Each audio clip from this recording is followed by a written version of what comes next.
The Indus Waters Treaty of 1960 will be held in abeyance with immediate effect until Pakistan credibly and irrevocably abjures its support for cross-border terrorism. एक ऐसी नदी जिसमें सिर्फ पानी नहीं politics भी बहती है.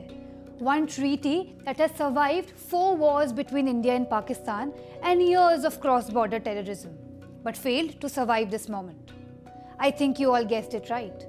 I'm talking about the Indus River and its 5 tributaries and the Indus Waters Treaty of 1960. 22 अप्रैल को जम्मू एंड कश्मीर के पहलगाम में हुए अटैक के बाद इंडिया ने पाकिस्तान को मुंह तोड़ जवाब दिया. India suspended the Indus Waters Treaty of 1960 with immediate effect. It is the first time, and I repeat, the first time that the treaty has been suspended in 64 years of its existence. After the Uri attack in 2016, Prime Minister Modi had clearly stated that blood and water cannot flow together. तो ये Indus Waters Treaty है क्या?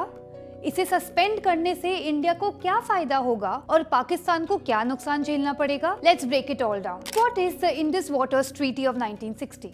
1947 में जब partition हुआ तो देश अलग हुए, लोग अलग हुए, जमीनें अलग हुई, पर यहाँ एक प्रॉब्लम थी. इंडस रिवर और उसकी ट्रिब्यूटरीज इंडिया और पाकिस्तान दोनों से फ्लो करती हैं. नदियों का पार्टीशन कैसे करते?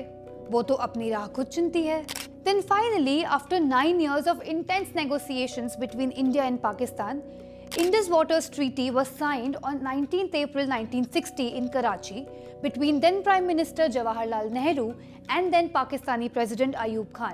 Treaty के provisions के मुताबिक इंडस रिवर सिस्टम की ईस्टर्न रिवर्स सतलज, बियास और रावी का सारा पानी इंडिया के अनरिस्ट्रिक्टेड यूज के लिए अवेलेबल किया जाएगा. वहीं वेस्टर्न रिवर्स इंडस, झेलम और चेनाब से मिलने वाला पानी पाकिस्तान को मिलेगा.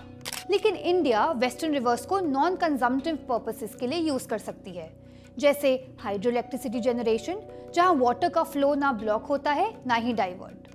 लेकिन इरिगेशन या ड्रिंकिंग वाटर जैसे कंजम्पटिव यूजेस के लिए इंडिया इन नदियों का पानी यूज नहीं कर सकती.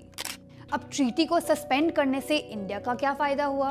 देखिए, इंडिया एक अपर राइपेरियन कंट्री है और पाकिस्तान लोअर राइपेरियन कंट्री है.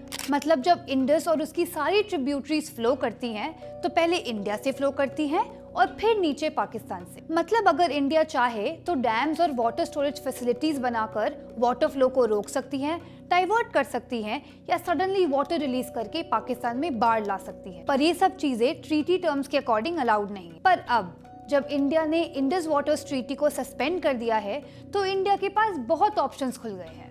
इंडिया पाकिस्तान के साथ वाटर फ्लो डेटा शेयर करना बंद कर सकती है. किसी भी डिजाइन या ऑपरेशनल रिस्ट्रिक्शंस के बिना इंडस, झेलम और चेनाब का पानी यूज कर सकती हैं, डैम या स्टोरेज फैसिलिटीज बना सकती हैं. पाकिस्तानी ऑफिशियल्स के साइट विजिट्स जैसे किशनगंगा और रतले प्रोजेक्ट्स को देखने के लिए साइट विजिट्स को रोका जा सकता है.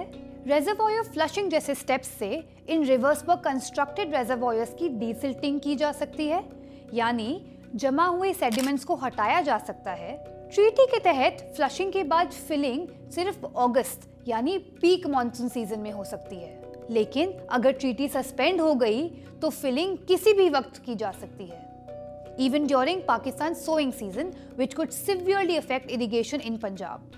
अब इस सस्पेंशन से पाकिस्तान को क्या नुकसान होगा?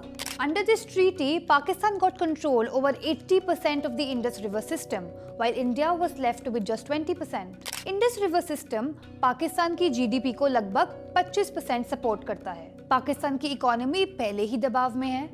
The World Bank has predicted only 2.8% growth. Blocking or diversion of the Indus River system can have huge impact on its economic growth.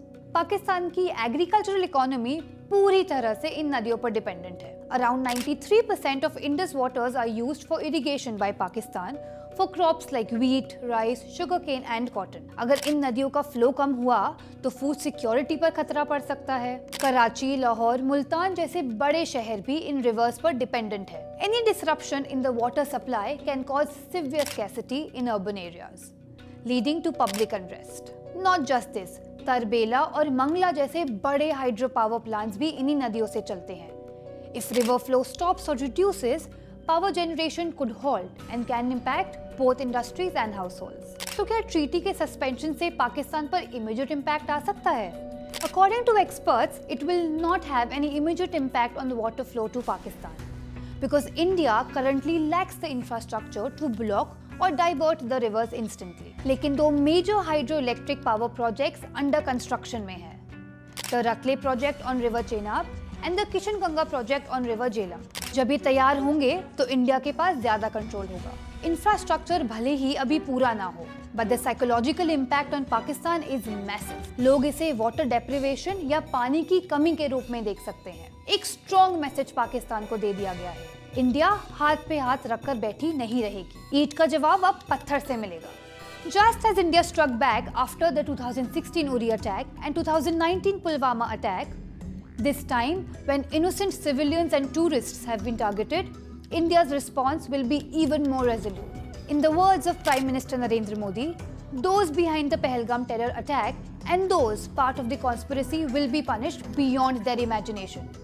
We will pursue them till the end of the earth. That's all for the day. For more such updates, stay tuned only on Sunset Flix.